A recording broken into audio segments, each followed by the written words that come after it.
yung pinakatanong ng marami, ano po ang pinaka-the best na pills dito sa Philippines? Papaano po ba i-take ang pills? Ano yung pinaka-safest na contraceptive pills? Kung nakakataba po ba ang pills? Okay, pwede po ba magsimula ng pills anytime? And so this is a woman empowerment na naman po tayo today. Hi everyone! So welcome po sa ating channel!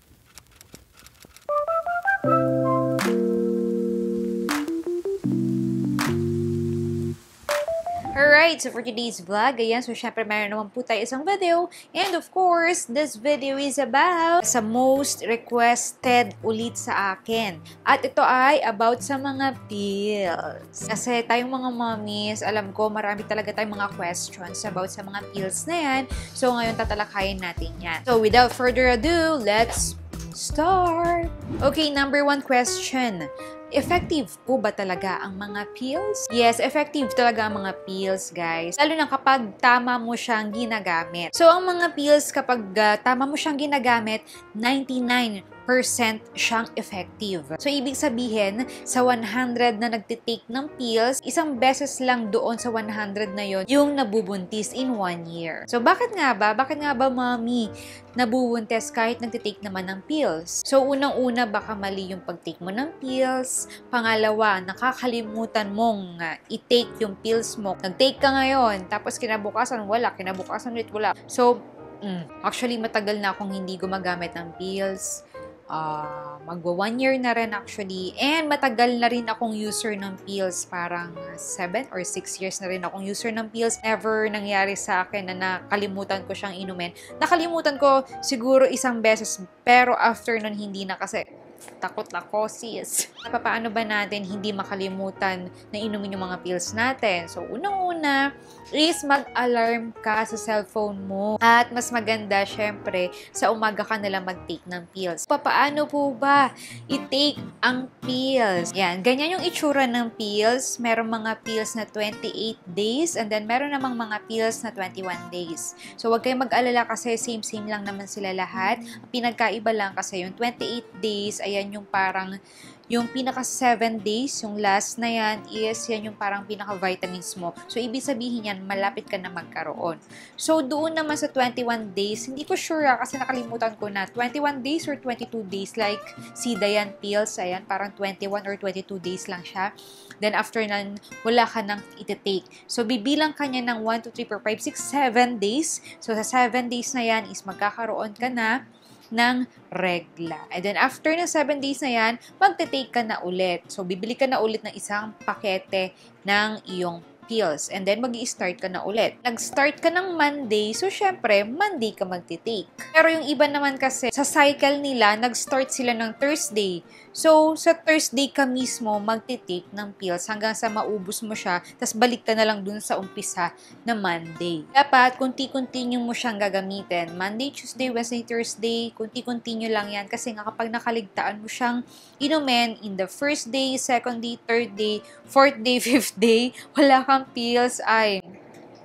Okay, pwede po ba magsimula ng pills anytime?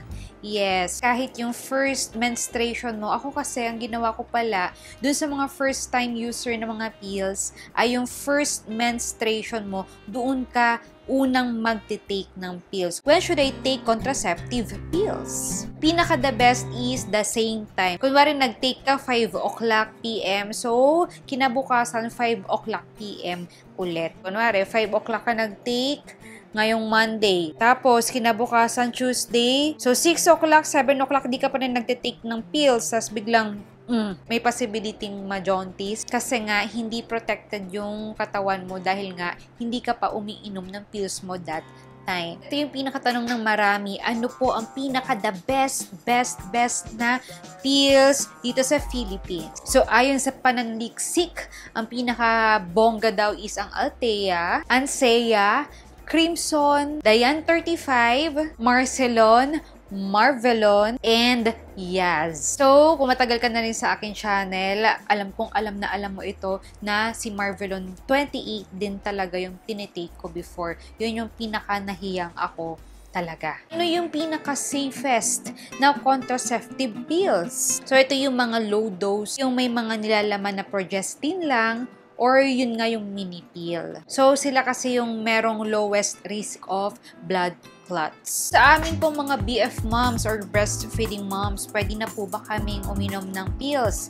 Yes, pero syempre mag-consult din muna kayo sa mga doctors nyo. Yun yung pinaka-the best. Pero actually nilalahat ko na ha, bago kayo mag-pills or mag-try or mag-switch, ay magtanong muna kayo sa inyong mga doctor. Ako guys, yung maririnig nyo sa akin is ayon sa aking experience, and of course, rin kasi ako, mahilig din kasi ako magbasa-basa. Kaya itong mga nalalaman ko ngayon is sinishare ko lamang sa inyo. Pero nga pala guys, dun sa mga first timer, pag gusto mo na talagang i-take yung pills mo, kahit hindi ka pa nagkakaroon ng period, pwede mo naman siyang inumin agad. Pero i-ask nyo muna sa mga doctor nyo kung kailan or kung that day ba is pwede na agad kayo mag-take. Kasi basta ako, ang nangyari sa akin, yung sinabi kasi sa akin noon, first day of menstruation ko, doon ako mag-take ng pills. Kasi guys, importante magtatanong tayo sa mga doktor natin dahil hindi tayo pare-pareha ha.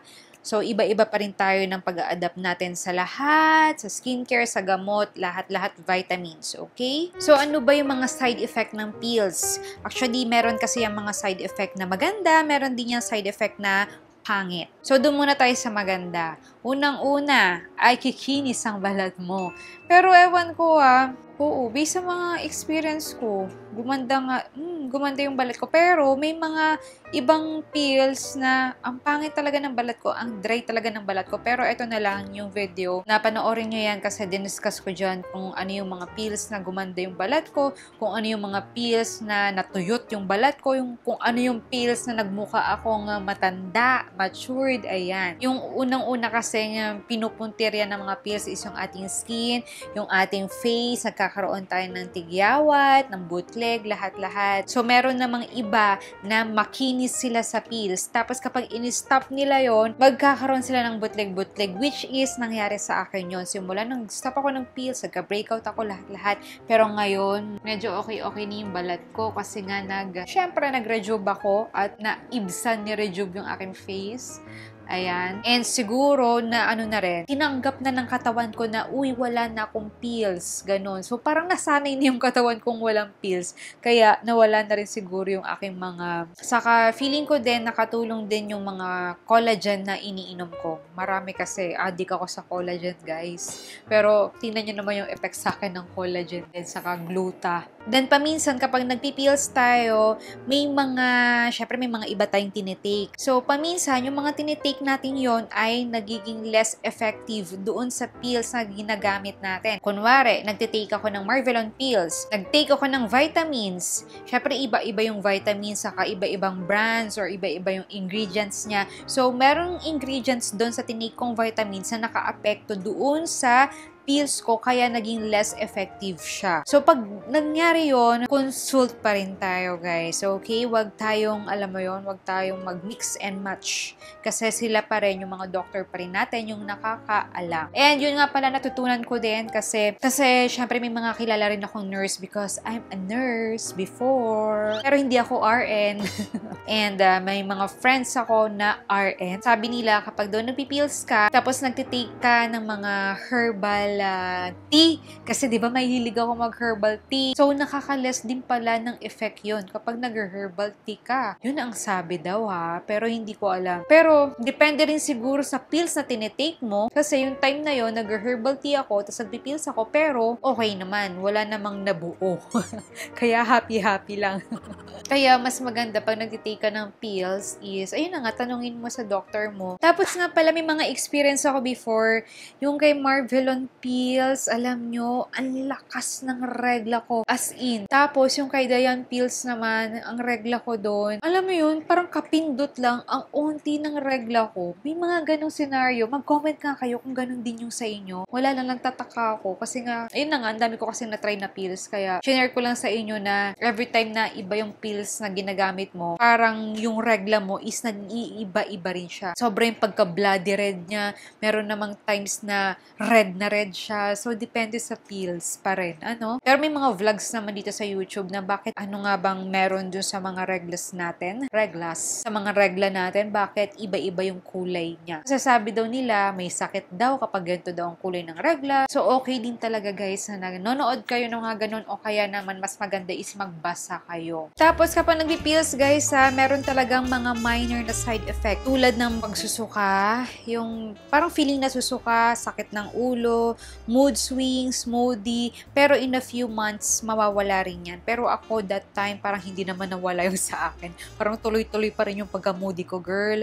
Parang everyday ako ina-anxiety, parang ganun. Oo, grabe din talaga yung effect sa akin ng pills noon. Pero ngayon okay na ako. I'm free sa pills. Yun nga pala kukwento ko sa inyo. Ang daldal ko na naman. Yun nga pala. Pero nakwento ko na sa inyo to na nag-stop nga ako mag-pills kasi nga hindi rin maganda guys na nagpipills kayo ng habang panahon. You need to stop it. Taray. Kasi sasabihin na ng iba, dito lang ako gumaganda, dito lang ako kumikinis and so on. Pero wala, kailangan natin tanggapin na i-stop yun dahil nakakasunog daw siya ng ating mga nilalaman, mga bituka, whatsoever. Lalo na kapag hindi nagpapalinis ng, ng ating vagina or whatsoever. At nagkakaroon daw ng cyst, ng cancer, mga ganon kapag matagal na nagpipills. Kaya medyo natakot ako doon. Pero ask pa rin kayo sa doctor kung hanggang kailan kayo pwede mag-take ng pills. At ito yung tanong ng marami, kung nakakataba po ba ang pills? So, ang sabi daw is walang ebidensya na nakakapag-gain ng weight ng mga pills. Pero sa experience ko, nag-gain talaga ako. As in, panoorin niyo yung video na yan. Diyan in-explain ko kung ano-ano yung mga pills na talaga naman nag-gain talaga ako ng weight. Tapos yung nga nag-change ako ng Marvelon, dun ako, alam mo yun, dun ako pumayat kahit ang lakas kong kumain. Ang payat ko pa rin tingnan dyan. Hindi ako bloated, hindi ako, hindi ako bloated tingnan, hindi ako yung parang tubig, yung hanging taba. Tama ba? Tabang hangin. Yun, yung alam mo yun, parang bloated nga tingnan. Pero sa Dayan Pills, sa Altea, tama ba? Basta na dyan sa video na yan. Yan yung mga pills na grabe, ang taba ko talaga dyan. Pero, ang unti ko naman kumain, nagtataka talaga ako. Nung first take ko noon, mga ilang months, okay pa yung katawan ko, tas ang kinis ko, ang ganda-ganda ko. Tapos yung dede ko dyan, pulpak talaga. Pero after noon, mga 2 years, mga ilang years sa paggamit ko ng Dayan, ayun na, dun na ako lumobo talaga. So, siguro depende. Pero ayun na nga, sabi nila wala daw ebidensya. Pero yun yung na-feel ko Yun yung na-experience ko kasi alam natin kung ano yung pagbabago sa sarili natin. 'Di ba? Wala lang, yun lang yung masasabi ko. Pero sabi sa pag-aaral, wala naman daw yung sobrang bonggang side effect na mangyayari sa'yo kapag uminom ka ng pills. I mean, yung negative, wala naman daw. Yung mga blood clots, wala naman daw ganun. And yung mga cervical na cancer. Pero ewan ko, wala lang, natakot lang din ako. Mas maganda na rin yung safe, diba? Kaya tinigil ko na rin yung pagpipills ko. So, yung mga combined pills tulad ng yung mga pills na yan ay hindi pwede over 35 years old. And then, lalo na kapag nag-i-smoke ka. Or kapag meron ka mga certain medical condition. So, ask pa rin sa doctor. Okay? Ang pills po ba nakakapagpaprotect ng STI? Sexually transmitted infections? No. Or mag-use na lang kayo ng mga condoms. So, Miss Kel, ano po ba? Paano ba? Ano ba? Ano ba yung proseso ng mga pills? Bakit ang powerful niya para hindi ka mabuntis? Pinapakapal niya kasi guys yung mucus doon sa neck ng womb natin para hindi makapasok yung mga sperms na yan. At hindi sila makapag-penetrate sa womb at hindi rin nila marireach yung ating egg. So, papaano naman kapag nakalimutan mong i-take yung pills mo? Kunwari, Monday, di ka nakapag-take. Tuesday, naalala mo, ay, shit, Monday, di ako nakapag-take ng pills. So, ang gagawin mo is, yung pill mo ng Monday, iti-take mo siya ng sabay doon sa Tuesday pill mo. And then, paano naman po kapag 3rd day ko na, 4th day, 5th day ko na, nakalimutan kong i-take si pill. So, consult mo na yan, girl. Hindi ko na alam kung anong gagawin natin kapag gano'n. Alright, so let's go to the question and answer. Ayan, so sa video na yan, maraming mga katanungan din dyan. So, pipili tayo ng ilang mga comments ninyo, guys, para sagutin yung mga katanungan nyo. At sa video na yan, ang pangit. Pinagsisihan ko nagbangs ako dyan. Nakakainis. From Mikoy at Mikay, Daphne sa akin, start nung late 2019 till last year. Super dry ng balat. So, yun na nga guys, iba-iba talaga yung pag-a-adapt natin ng ating katawan sa mga pills. From Almira Tuybuen, tama ba? Tama ba yung pronunciation ko? Hi po, okay lang po ba mag-take ng contraceptive pills while taking stress tabs? Oo, para sa akin, okay naman siya. Kasi tinry ko siya, wala naman nangyari sa akin na any reactions or hindi naman nawala yung effect sa akin ng pills. Pero mas mabuti guys ha, mag-consult na lang kayo sa doctor nyo para mas maganda pa rin. Kung okay ba pag-mix. Kasi depende kasi sa brand ng pills yan. From Nurse Rexy, medyo mahaba ito pero babasahin natin. Blame it on the hormones. Once kasi mag-stop ang ating hormones ay mag-a-adjust to its normal pace. Doon na po unti-unti maglalabasan ang mga side effects na tinakpan ng hormonal pills. Accepted po talaga yan. It's a good thing na mag-stop dahil the more na matagal nang umiinom, mas naglalabasan na po ang mga side effects like palpitations, hirap sa paghinga, hair fall, bukol, pagtaas ng presyon, at weight gain. Hindi po advisable na i-take na matagal ang contraceptive pills. O, diba? Kaya pala before, nag-hair fall ako. So, yun na nga rin. Inisip ko rin yan dati na feeling ko sa pills din yun. Kaya ako nag-hair fall. Kaya gusto ko na rin talaga siyang itigil, which is I'm free sa mga pills. Tapos yun na nga, tama nga yung sinabi niya kasi nga sa tagal ko na nagtitake ng pills, doon na ako nag-gain ng weight. Natawa ako. From Heartphilia. Natawa naman ako doon sa medyo lawlaw na siya, besh. Thank you so much, Heart, kasi sabi niya pag vlog ko daw, di ako mapatawa. Pero ngayon, wala lang. I'm serious na hindi na ako masyado nagpapatawa. Napansin nyo ba? Hindi ko lang alam. Nagtatry na ako magpaka-serious. Marie Chris Bora. Hi ma'am, pag po ba nagtitake ka ng contraceptive pill sa unang araw ng regla, safe na po ba sa mga susunod na araw o kailangan na pong maghintay ng 7 araw? Oo nga no. Ano ba ginawa ko nun? Within 24 hours, alam ko, safe na. Or siguro, mas safe pa rin siguro. Gawin mo ng 1 month para mas safe.